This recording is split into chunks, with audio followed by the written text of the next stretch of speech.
For our first trend, we are starting with the bra top midi skirt. This is the perfect outfit combination, especially going into summer.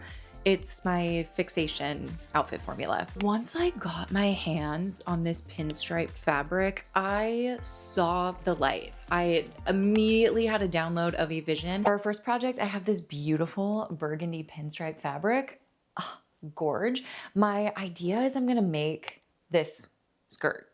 It's actually a skort. I am very unsure if I have enough fabric, which is actually kind of terrifying to me because I really want to make this project. My concept is that this will be a midi skirt with a little bralette top. There are shorts that are going to go underneath. I'm definitely going to make this in a different fabric. I have a black fabric, so I'm going to use that.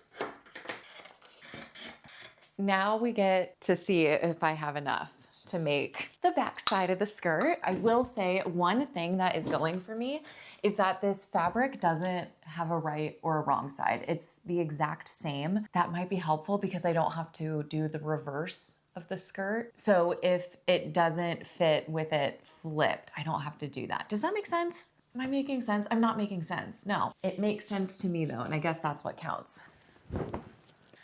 So that way doesn't work. Oh my God, this way works? Wow, I am just barely going to have enough. This is great. I don't even care if you don't want this. Only speaking facts and you speak nonsense. You're just like a chemical that's toxic. Yes, toxic. And I actually really like that I didn't have enough of the pinstripe fabric for the skort part of this because I feel like the black fabric that I ended up using added a nice contrast to the skirt and also made it look a little bit more intentional. Was it intentional? Absolutely not. Did I just make everything up on the spot because I had very limited fabric? Totally. But I think that worked to my advantage, and we'll just keep that secret between you and I. So similar to how I wanted to be strategic about the skirt pattern placement on the fabric, I needed to do that also with the bra top because the goal was, as best as I possibly could, to line up the pinstripes on all of the seams. And this bra top has a lot of seams. It has like a lot of really little teeny tiny pattern pieces. So I took a long time cutting this out to try my best to hopefully get the stripes to line up after I sewed it. And so when it came to actually sewing it, I did okay. They definitely don't line up perfectly. I honestly probably should have redone a couple of the seams, but I was like, it's good enough, right? And if I'm being honest, lining up a pinstripe is really difficult because it's such a tiny little stripe. So I don't know. I'm giving myself a little grace, but also like judging myself at the same time. Because I had the black shorts with the skirt, I wanted to tie the black into the top again, just to, you know, make it look a little bit more intentional than any of this actually was. So I had this black ribbon and I just folded it in half and chose to use that for the straps. And then I also wrapped it around the hem of the bra, and I don't know, it just added like a little black piping detail, I suppose. And I felt that that really helped tie the bra top into the skirt and made it look like everything was intentional. This is how I very professionally custom fit my clothes to my body. The struggle is real. The method is bad, and the result is usually fine though.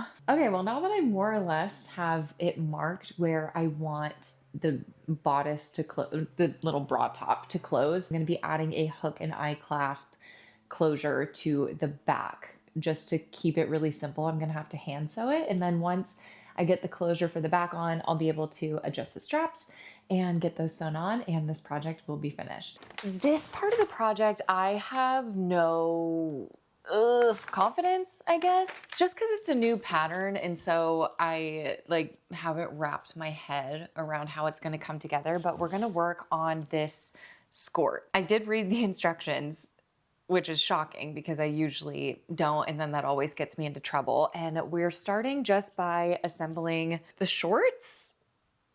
The shorts are decently straightforward to put together, so I'm gonna just assemble this really quick and I'll be right back. And we're back. I have the shorts totally made and these actually fit super, super great. The next step is working on the skirt. So the original pattern has like a facing to hem the whole thing, but because I was super limited on the burgundy fabric, I chose not to do that. So I'm just gonna do a baby hem on the whole entire skirt, which will be annoying. I'm not very good at these.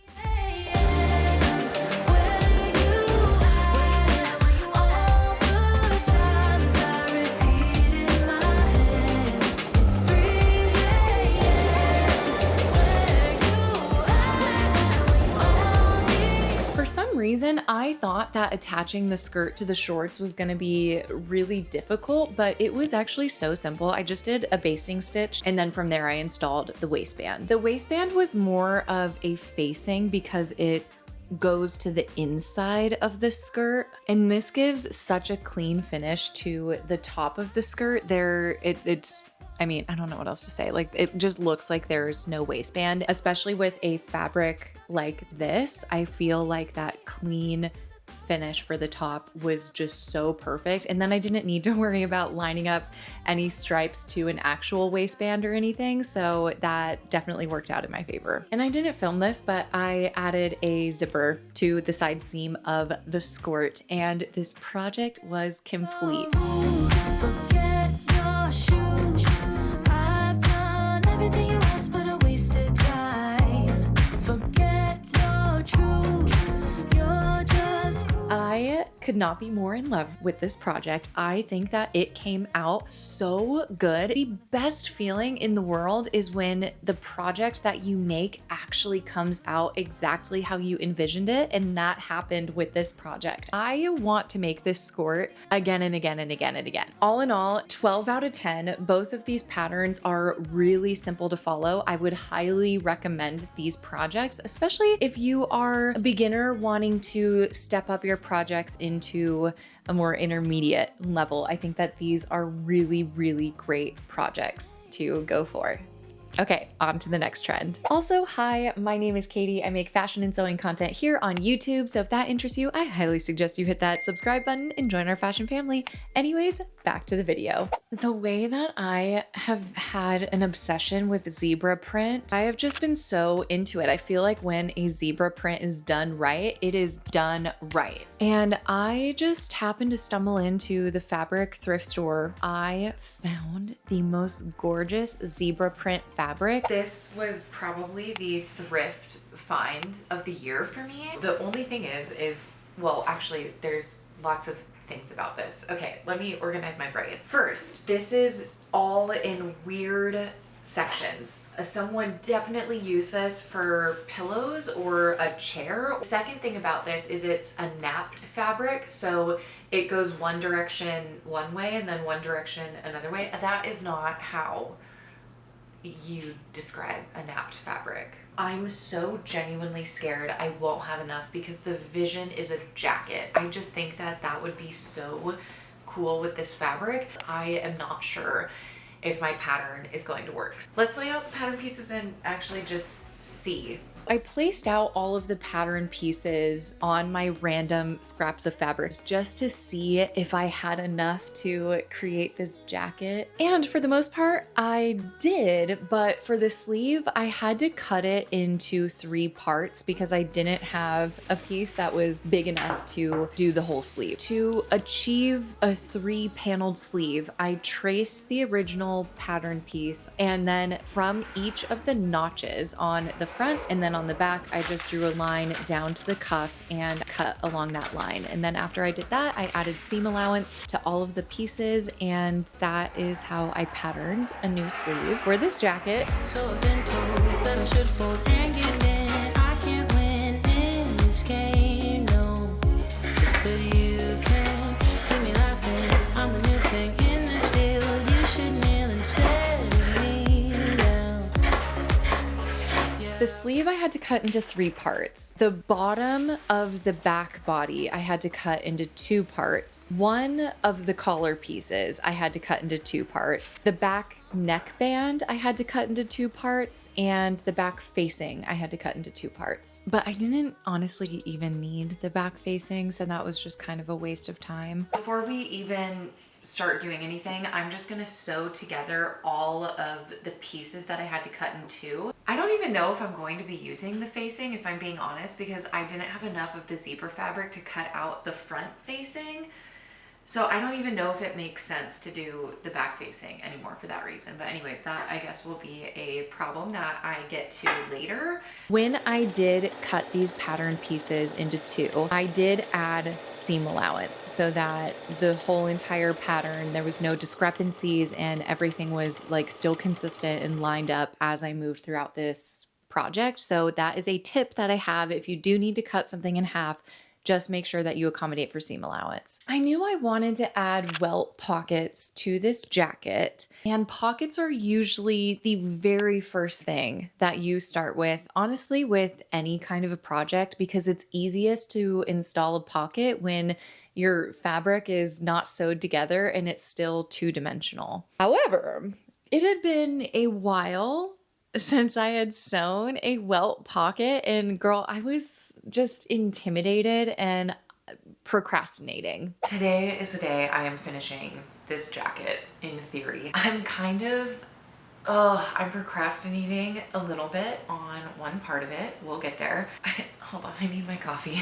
The original pockets on this pattern are just pockets in the side seam, and that it's not incredibly functional because it's like a weird space to have your hands go because they have to go so far back, and also it feels like less advanced because it is. I want to do welt pockets on this jacket because I think that that would look so good. The thing about this though, and why I'm procrastinating, is because I'll have to pattern draft the welt pocket, and like, I mean, clearly I'm not fully awake yet, so I'm kind of like, I'll just do everything else that I can do until I have to get there. That being said, I have lots of other things to do within this project before I like need to do that. I got the entire back panel done. I feel like it looks cool. Obviously, having the seam down the center back like this is not ideal. I wish it was perfect, but because this is a zebra print, especially from far away, it doesn't make like a huge difference because, you know, zebra is really irregular and just kind of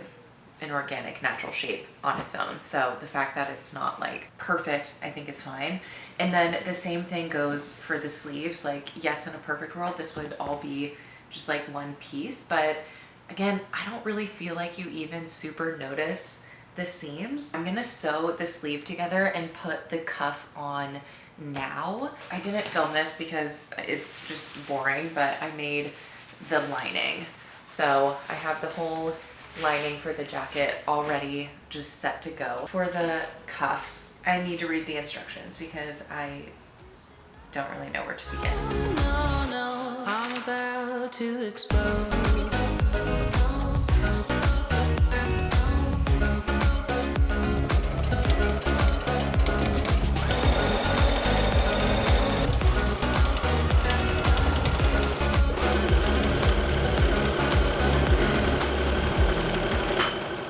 You know what? I'm realizing I can't put the cuffs on because I'm doing a lining for the jacket and I need the cuffs to cover the lining too. So, okay, well, I guess I'll just unpin these. The cuffs are looking really good. So are the sleeves. I hope it all looks good together. Well, I guess we're finally at the point where I need to figure out this welt pocket situation. I've done them successfully in the past, so like I know it will come out good. I just want to get like the placement right, and I don't know, I just feel like there's so much to think about, and pattern drafting is hard and requires a lot of thought. The first thing that I needed to figure out was the placement of these pockets, and this was kind of a shot in the dark. I just held up the pattern piece to my body where I thought it was going to lay after it was all sewed together. I just put my hand where I felt like was a natural spot for a pocket to be, and I used a tutorial for this. I need a rectangle that is 6, find 3. This tutorial walks you through everything very thoroughly. It was super helpful for me, and I know it will be helpful for you, so you can find that also linked. I just continued to follow the tutorial because at this point my entire life depended on it. All of my friends are getting wasted, and I can't help but smile. I watch them talking to my parents. Oh, how time just flies by. I was a kid 3 years ago. Now I'm a woman in the making. I fear that my microphone wasn't plugged in for any of today. Is this my job or is it not? I got the welts on. One side is definitely better than the other. This is the bad side for sure. Luckily, again though, like I was saying earlier with the zebra print, because it's so chaotic, I just don't really think that you even notice. This is what the inside looks like. It's so messy and terrible. I've never done a welt pocket with, okay, it's finally time to move on. I wanted to get this done because I'm going out to dinner with my friend tonight, and the goal was to have this jacket to wear. I still have a few hours, so that's the good sign. I'm not convinced I'll be able to get it done.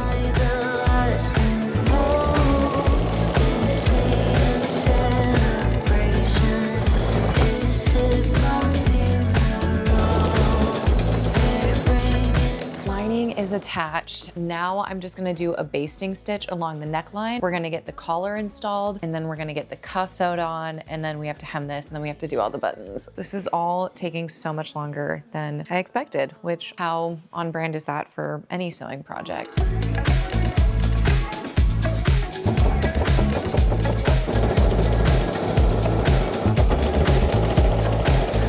It looks like a jacket now. Okay.